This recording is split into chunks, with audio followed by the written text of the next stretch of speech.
tricky. I think the first one is very easy. Repair to premises has been debited to the premises. What error is this? Can you guys name it? You guys must know the name sometimes. What is the name of this first error? A repair to the premises has been debited to the premises account. Any idea? What is the name of this error? Credited.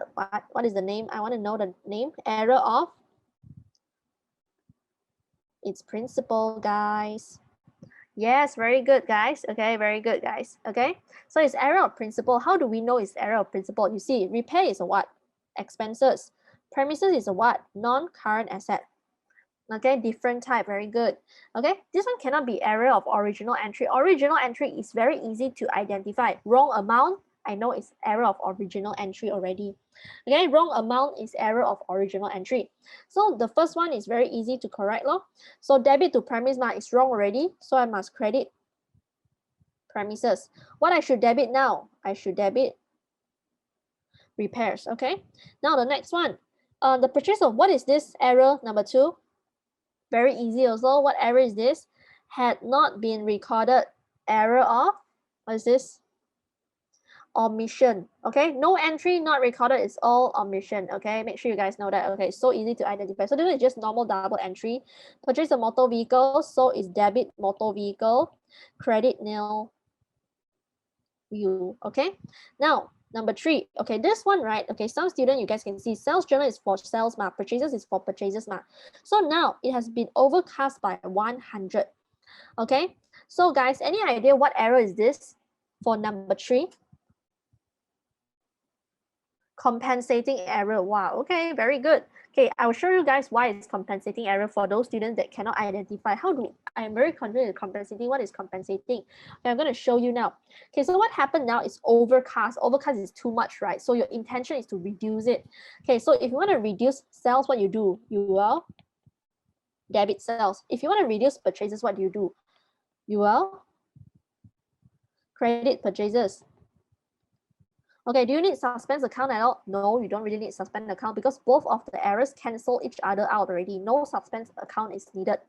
Okay, guys, so for all these errors, right? Okay, for error of what? For all these errors, right, are the errors that will not affect trial balance. Do you guys know? How do we know whether this error will affect trial balance or not?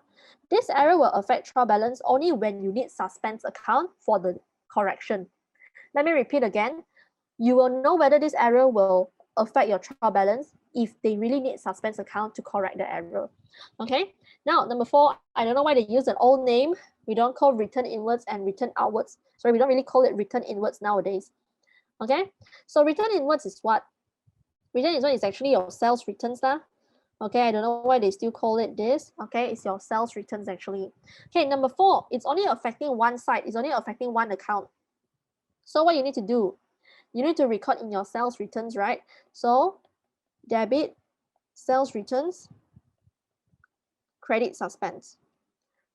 Okay, just like that. So this one is an error that will affect trial balance since we need suspense account. Okay, number 5. Number 5 a bit hard. There are 3 accounts you have to open. Okay, so first of all, right, every time I tell my student, right, you will correct the wrong one first. So they tell you that it has been debited to the bank charges. So it's wrong because it should be just an interest received. Interest received is an income. Bank charges is an expenses, totally 2 different things, right? So what you guys going to do now is that, okay, you must take it out from the bank charges first. All right, debit to bank charges is wrong, so I should credit bank charges 25. Okay, so what should I debit? Okay, I don't care about that first.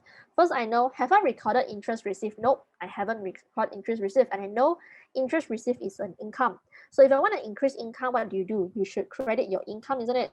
So here you're going to write interest received 25. Okay, both is credit, then debit what? Suspense account 50. Okay, so for this one, it's just like this one. So I think some of it is straightforward, but some of it can be tougher. Okay, guys, I give you a quick tips lah. Okay, you see the marks, 11 marks, right? Then you guys be very weird. Here got 5 errors. Okay, here got 5 errors. If there's normally debit and credit, that's like 2 entry for 1 error, right? I thought it's only 10 marks. So by that time, right, if you only have like 10 points here, then you have to start checking your answer. Okay, so you guys can see the last one, number 5, there are 3 and 3, right or not? So add up all together will give you 11 marks. So you have to check before you, before you flip to the next question, you have to check first. 11 marks means must have 11 entries, understand or not? Okay, so you guys can try it again, because this is considered a very straightforward error questions, not a lot of confusing parts. Okay, now, so this one I say off, just now you already identify, right? Which one is compensating and which one is also error of omission. Okay, now this one. So guys, for this one, sometimes students will actually be confused. They ask you the effect of each error, not after correction. Because some question, if you did pass it, right, sometimes, right, they want you to know the effect to profit and gross profit, okay, after correction of error. But this one, they are not asking you to correct it. They only ask you what is the effect, okay, because of this error. They never ask you how is it going to affect the profit after correction. So read the question carefully. They might ask you different way. Okay, now look at error 2. Okay.